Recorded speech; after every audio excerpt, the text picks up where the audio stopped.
Assalamualaikum, apa khabar semua? Saya harap semua penonton yang menonton video ni berada dalam keadaan sihat dan bahagia selalu, insya-Allah. Terima kasih kerana sudi singgah ke channel saya.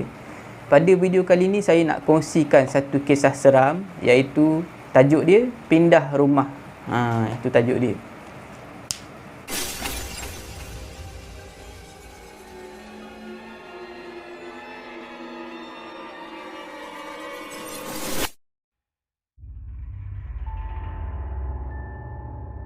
Kisah ni berlaku, pengalaman ni terjadi kepada Intan.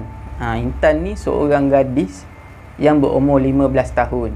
Masa kejadian ni berlaku, Intan dengan mak dia, dengan kakak dia, bertiga lah. Dia orang baru pindah ke sebuah rumah. Rumah 2 tingkat. Dan rumah tu, dekat bahagian atas ada satu loteng. Dia style macam orang putih macam tu. Dia boleh buat bilik lah kat atas tu. Masa pindah tu, Intan ni lah yang paling seronok.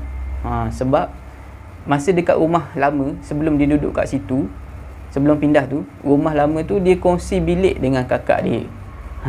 Jadi dia ni sangat-sangat gembira bila dapat pindah ke rumah tu. Sebab dia ada bilik sendiri, dia dah tak perlu kongsi bilik dengan kakak dia. Dia tak perlu lagi dengar kakak dia menyanyi, kakak dia membebel, mak dia membebel. Lagi satu, dia ada privacy untuk dia sendiri. Tapi mak Intan ni pula jadi tak suka pula. Sebab apa? Sebab kalau nak panggil tu susah. Nak panggil makan ke, nak ajak keluar ke, perlulah menjerit, barulah Intan dekat atas tu dengar. Jadi hari pertama dia orang duduk kat situ, mak Intan ni dah mula membebel lah. Dia cakap lah dekat Intan tu, "Lah, kau janganlah duduk kat loteng tu, duduk je lah dengan kakak kau macam kat rumah lama. Mak nak panggil kau senang, tak payah terjerit-jerit mak ni nak panggil." Lepas tu Intan ni memang tak nak lah. Dia dah seronok kan ada bilik sendiri. Walaupun bilik tu kecil, sempit sebab dekat loteng kan. Tapi dia rasa sangat seronok ada privacy sendiri, bilik sendiri. Jadi Intan ni tak nak lah. Kejadian seram ni bermula pada satu petang. Macam biasa, Intan pada petang tu dia duduk dalam bilik dia. Dia duduk dalam bilik dia baca majalah sambil dengar lagu. Dia sumbat earphone dalam dekat telinga dia. Lepas tu dia baca majalah. Dia pasang lagu, dia baca majalah. Lepas tu masa dia tengah duduk baring seronok baca majalah tu, dengar lagu, dia terdengar macam ada mak dia panggil. Sayup-sayup dia dengar sebab dia masih lagi pakai earphone. Lepas tu dia tanggal lah earphone dia nak pastikan kan. Lepas tu betul lah dia dengar suara mak dia panggil, "Intan, Intan," mak dia panggil. Lepas tu dia pun menyahut lah. "Ya mak," dia jawab. "Ya mak, ada apa mak?" Lepas tu dia dah jerit kuat dah, tapi mak dia masih lagi panggil dia. "Intan, Intan," mak dia panggil. Tak putus-putus mak dia panggil. Lepas tu dia jawab lagi, "Ya mak, ada apa?" Lepas tu masih lagi panggil, "Intan," macam tak henti-henti lah. Intan ni sebenarnya malas nak bangun, nak keluar daripada bilik dia tu. Tapi bila dah, yelah suara mak kan, takkan nak jerit-jerit macam tu, tak elok pula kan. Lepas tu dia pun bangun lah. Dia buka pintu, dia tengok kat luar tak ada. Lepas tu dia check lah dekat tingkat 2. Dekat tingkat 2 ada bilik kakak dia dengan bilik mak dia. Dekat tingkat paling bawah tak ada bilik, cuma ada ruang tamu, dapur macam tu je lah.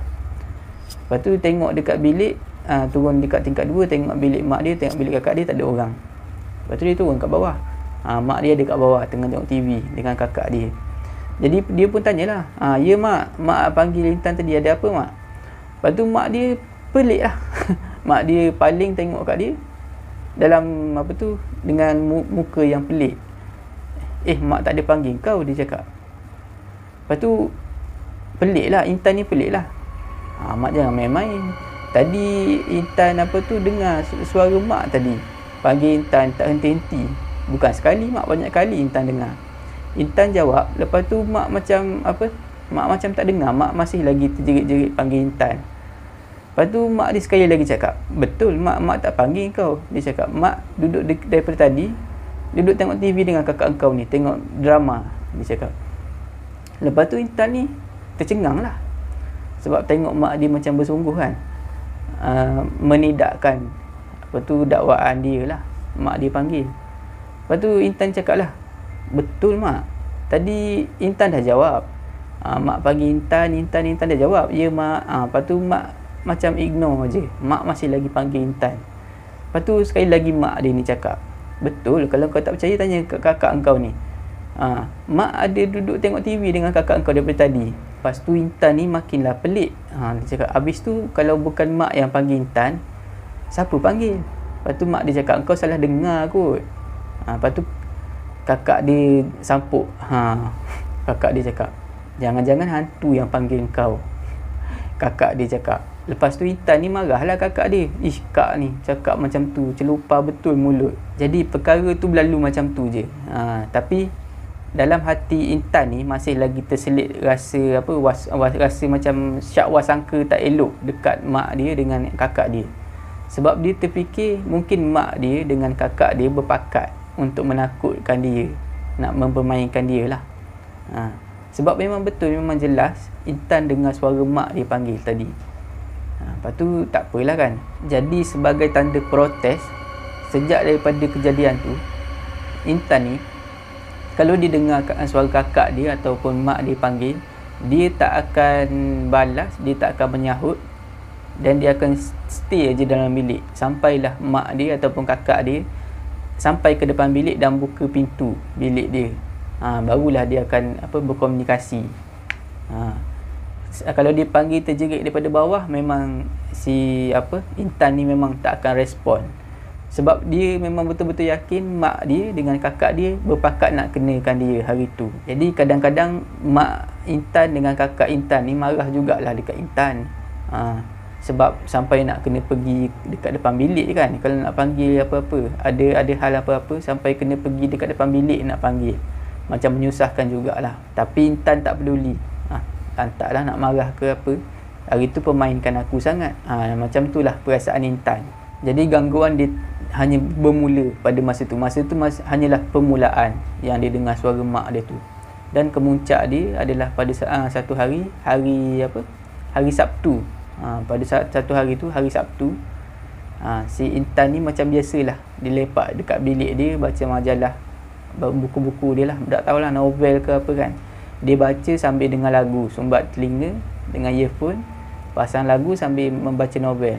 Masa tu dia terdengar suara macam kakak dia. Macam biasalah, dia ignore je lah. Tapi dia perasan suara tu makin lama makin kuat.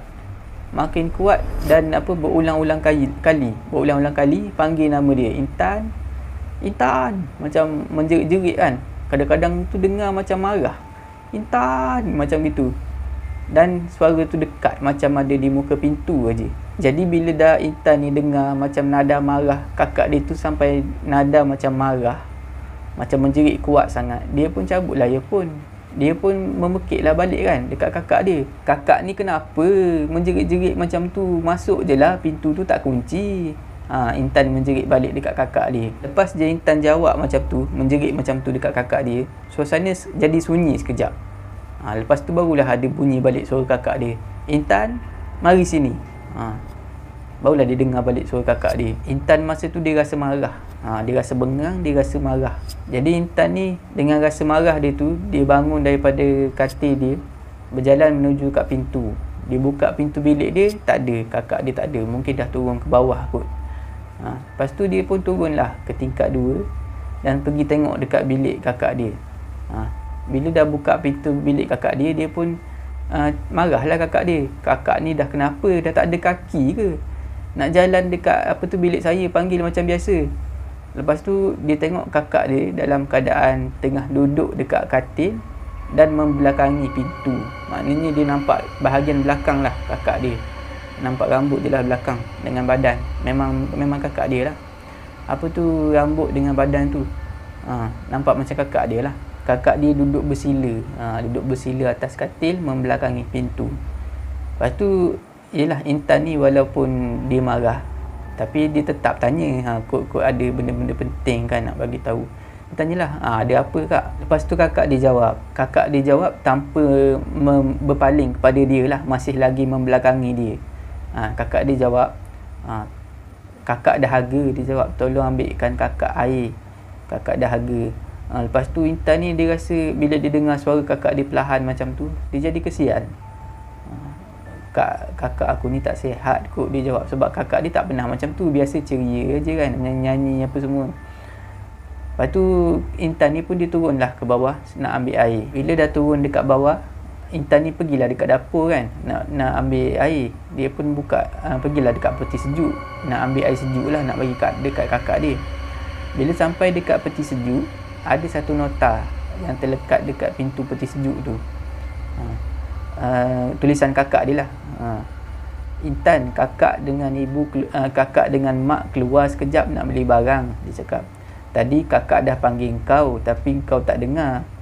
Lepas tu kakak dia tulis, ada makanan dah ada bawah saji tu, kau makanlah. Kita orang balik lewat sikit malam ni. Kakak dia tulis macam tu. Ada lah tantangan kakak dia konon-konon lah, yang benar semua. Yang benar kakak tantangan. Bila macam tu Intan ni pelik lah bila dah baca. Dia rasa pelik dan dia rasa seram pun ada, rasa risau pun ada. Sebab yang pertama, dekat atas tadi dia baru saja bercakap dengan kakak dia.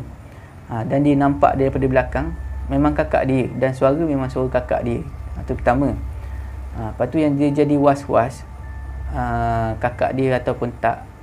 Sebab nota tu cakap kakak dengan mak pergi keluar beli barang. Tapi boleh jadi juga kakak dia ni dah lepas tampal nota tu, rasa tak sedap badan, tak jadi ikut. Jadi sebab itulah ada mixed feeling lah, perasaan yang bercampur. Takut, confuse semua ada. Jadi Intan ni dia tak jadi ambil air, dia tak jadi buka peti tu. Dia naik balik dekat atas, dia nak pastikan betul ke kakak dia tadi tu. Berani juga Intan ni. Jadi dia pergilah, perlahan-lahan pergi menjenguk dekat tingkat 2. Pintu bilik tingkat 2 masih lagi terbuka. Jadi Intan ni dia perlahan-lahan dia pergi dekat pintu bilik kakak dia. Dia jenguk, dia nampak kakak dia masih lagi duduk macam tadi, bersila atas katil dalam keadaan membelakangi pintu. Jadi dia pun perlahan-lahan tegur lah. Kak tak jadi keluar ke? Tadi Intan nampak dekat pintu peti sejuk, akak tulis nak keluar dengan mak beli barang. Akak demam ke? Akak tak larat sangat ke? Dia tanya. Dia macam prihatin lah kan. Lepas tu kakak Intan jawab,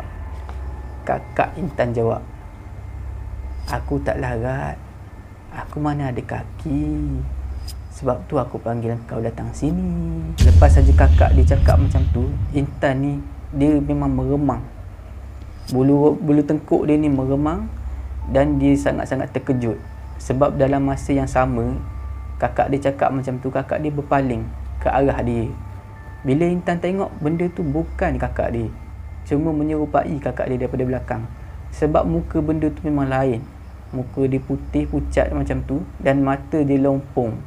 Dia tak ada mata dia berlubang, dalam keadaan tenganga, mulut tenganga. Lepas tu Intan tengok benda tu tak ada kaki. Dia macam separuh badan aja rupanya. Benda tu macam mengesok turun daripada katil dan nak menuju ke arah Intan. Masa tu Intan memang menjerit sekuat hati. Dia pun nak bergerak pun dah tak boleh, sebab rasa macam kaki dia ni macam terpaku dekat lantai. Dan dia pengsan dekat situ. Intan tak tahu berapa lama dia dah pengsan. Sedar-sedar je dia dah ada dekat dakapan mak dia lah. Dekat atas katil, dekat bilik mak dia. Intan sedar-sedar je tengok mak dia dah menangis. Mak dia menangis sambil gosok-gosok kepala dia. Jadi Intan ni bila dah sedar, dia ceritalah apa yang dah jadi dekat dia. Tapi selepas Intan ni cerita, yang paling takut kakak dia lah. Kakak Intan ni lah yang paling takut. Sebab Intan jumpa benda tu dekat bilik kakak dia. Jadi cerita tu habis dekat situ aja. Saya tak tahu apa yang jadi dekat family Intan dan juga keluarga dia. Boleh jadi Intan dengan family dia keluar, pindah daripada rumah tu, pergi ke rumah lain pula. Ataupun dia panggil orang yang pandai mengubat, orang yang pandai uruskan benda-benda macam ni lah, untuk halau makhluk-makhluk ni. Terima kasih kerana sudi menonton video saya. Saya harap anda semua berpuas hati. Jika anda suka dengan video ni, jangan lupa like, share, komen video ni dan jangan lupa subscribe bagi yang belum subscribe lah. Jika anda berminat nak kongsikan kisah seram, boleh hantar ke alamat email yang saya sertakan dekat bawah. Janganlah kita takut kepada makhluk, tetapi takutlah kepada pencipta sekalian makhluk. Semoga kita berjumpa lagi di video saya yang akan datang.